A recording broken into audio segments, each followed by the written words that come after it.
اس رجیم کے ہوتے ہوئے خان صاحب کی رہائی دیکھ سکتے ہیں؟ رجیم کے ہوتے ہوئے خان صاحب کی رہائی دیکھ رہے ہیں؟ اور رجیم اعزاز حسن صاحب بتائیے گا، اچکزئی صاحب کے ساتھ آج آپ کی ملاقات ہوئی ہے، اس ملاقات میں کیا فیصلے ہوئے ہیں، کن امور پر بات چیت کی گئی ہے، بتائیے گا. جی میں گاڑی جی محمود خان اچکزئی صاحب سے آج ملاقات جو ہوئی ہے اس میں کن چیزوں کے حوالے سے بات چیت کی گئی ہے اور خان صاحب کے حوالے سے کوئی فیصلہ ہوا؟ میں پارلیمنٹ ہاؤس آیا ہوا تھا آج بہت اسلام آباد کچھ 4 مہینے بعد آیا ہوں، تو میں ایک پلٹ سی کال تھی جو میں نے اچکزئی محمود خان پہ بھی کی اور دیگر اور دوستوں پہ بھی کی، اور میں مشکور ہوں ان کا کہ انہوں نے بڑی اچھی گفتگو کی اور ہماری بڑی اس معاملے میں بات چیت. کن امور پر بات چیت کی گئی؟ کن امور پہ آپ بات کریں گے؟ اگر آپ پارلیمنٹ ہوں، پارلیمنٹیرین ہوں، میں تو نہیں ہوں، پر مطلب ہے ایک لحاظ سے اپنے کو سمجھتا ہوں.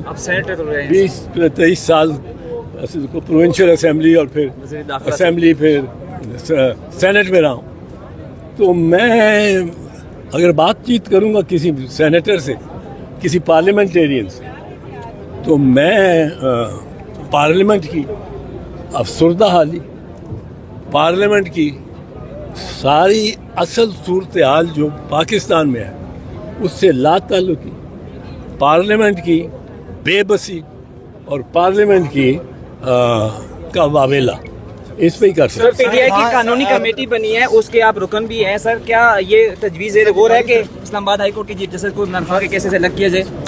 میں اس پی ٹی آئی کی کسی کمیٹی کا ممبر نہیں ہوں. سر وکلا کی جو نئی کمیٹی بنی ہے، وکلا کی سر جو نئی کمیٹی بنی ہے اس میں یہ کہا جا رہا ہے کہ اسلام آباد ہائی کورٹ کی چیف جسٹس سے اختلاف کی جائے گی، آپ کر رہے ہیں کیسز سے الگ ہو جائیں. اس میں جو آنکھ اس کی ضائع کر دی ہے اس پہ قرآن کا حکم ہے، an eye for an eye, a tooth for a tooth. Sir cipher کے حوالے سے کیا کہیں گے جو ڈراپ سائٹ نے کاپی لیک کی ہے سائفر کی؟ سائفر تو پہلے دن سے میں کہہ رہا ہوں صفر ہے، پہلے دن سے کہہ رہا ہوں، اور میں ثابت کر سکتا ہوں سائفر صفر ہے، کیونکہ سائفر کو یہ کہتے ہیں آپ سائفر نہیں کر سکتے، سائفر لوگوں کو نہیں دکھا سکتے، جو کہ وزیر اعظم کے حلف کے خلاف. عمران خان وزیر اعظم کا حلف تو پڑھے ہیں، اس میں پہلا کلاز ہے کہ آپ کسی کو کچھ نہیں بتائیں گے، دوسری کلاز پڑھتے ہی نہیں. دوسری کلاز ہے کہ اگر کوئی ایسا معاملہ ہوا کہ آپ امریکہ مثال کے طور پہ یا کوئی ملک آپ کے معاملات میں مداخلت کرتا ہو تو آپ بتائیں گے لوگوں کو، آپ بتائیں گے وزیر اعظم صاحب، آپ لوگوں کو اعتماد ملیں گے. اب یہ اس کے حلف میں اس نے لیا، اور امریکہ اگر ڈینیل لو کی طرف سے یہ سازش کرتا ہے، اور ہماری جو کمیٹی ہے، یہ جو انٹیلیجنس کمیٹی، یہ ٹاپ کمیٹی 2 مرتبہ امریکہ کو سے یہ احتجاج کرتی ہے، ڈیمانڈ کرتی ہے، تو پھر تو یہ اس کا بتانا ضروری ہے. اس رجیم کے ہوتے ہوئے خان صاحب کی رہائی دیکھ سکتے ہیں؟ رجیم کے ہوتے ہوئے خان صاحب کی رہائی دیکھ رہے ہیں؟ اور رجیم نے ٹکنا ہی نہیں ہے، رجیم نے ٹکنا ہی نہیں.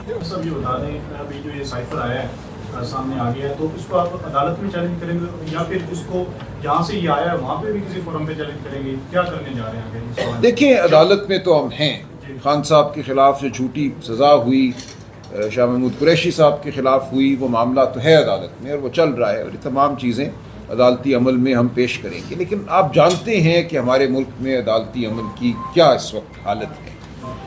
اس وقت میں سمجھتا ہوں زیادہ ضروری یہ ہے کہ عوام کی عدالت میں معاملات کو رکھا جائے اور بین الاقوامی ضمیر کو جوڑا جائے. یہ بالکل ہو رہا ہے. یہ جو سائفر کا معاملہ ہے پوری دنیا اس سے واقف ہے، ہم سے لوگ رابطہ کرتے ہیں، جانتے ہیں، سفارتکاروں کی سطح پہ، صحافیوں کی سطح پہ، ہر سطح پہ لوگ جانتے ہیں کہ اس ملک میں، پاکستان میں اس وقت دھونس اور جھوٹ کا راج ہے.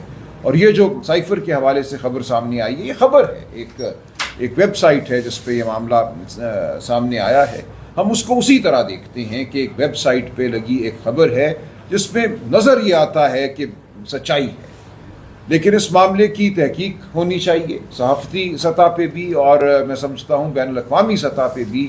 جو حقوق کے حوالے سے ادارے ہیں، جمہوریت کے حوالے سے ادارے ہیں، ہم ان سے ضرور رابطہ کریں گے اور اس کی بین الاقوامی تحقیق بھی ہوگی کہ پاکستان میں جمہوریت کے ساتھ کیا کھلواڑ ہوا اور ہو رہا ہے۔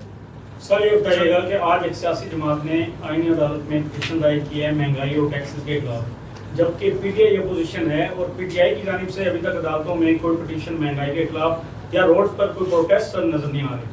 دیکھیے دو مختلف باتیں ہیں، مہنگائی کے خلاف پٹیشن کس عدالت میں کریں گے آپ، کس سے آپ؟ آئینی عدالت میں سر آج نہیں، یہ بے معنی سی بات ہے، جس کسی نے کی ہے گڈ لک۔ مہنگائی کے خلاف پٹیشنیں نہیں ہوتی، مہنگائی کے خلاف جمہوری جواب دیا جاتا ہے۔ دیکھیے یہی بات ابھی تیمور جھگڑا صاحب نے آپ کو بتائی، اس ملک میں کیوں غربت ہے، کیوں مہنگائی ہے، کیوں تعلیم نہیں ہے، کیوں آپ کے پاس کھانے کو کھانا نہیں ہے۔ 40% بچے 15 سال کی عمر میں سٹنٹڈ ہیں، یہ یاد رکھیں یہ نمبر۔ ان کے ذہن اور ان کے جسم ان کی عمر کے لحاظ سے سکڑے ہوئے ہیں، تمام عمر کے لیے آپ نے ان کو امیر کے بچے سے مقابلے کی دوڑ سے باہر کر دیا۔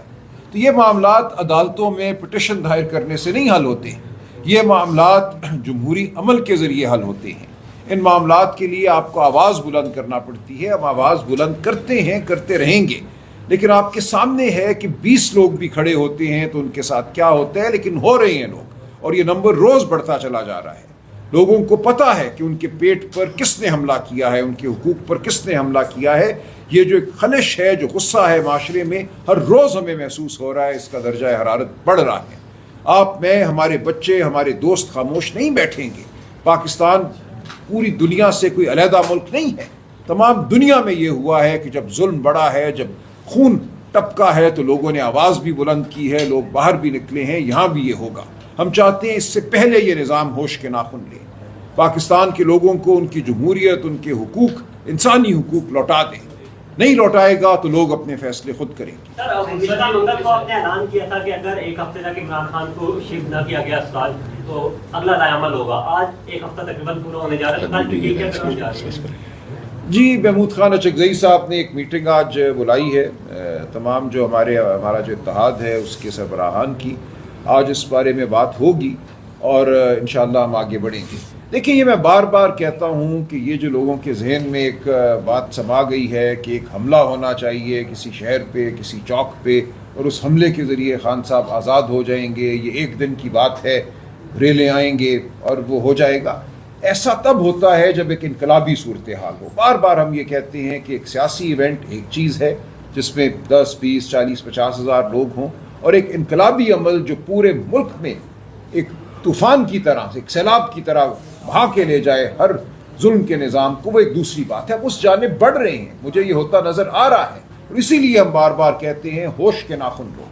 ایسا ہونے سے پہلے پاکستان کے لوگوں کو ان کی عزت لوٹا دو۔ تم نے گھروں پر حملہ کیا ہے، چار دیواری کو مسمار کیا ہے، ووٹ کو چرایا ہے، اس سے تائب ہو۔ لیکن نہیں ہوتے تو پاکستان کے لوگ غیور ہیں، باشعور ہیں، وہ اپنا فیصلہ ضرور کریں گے۔ شکریہ جی۔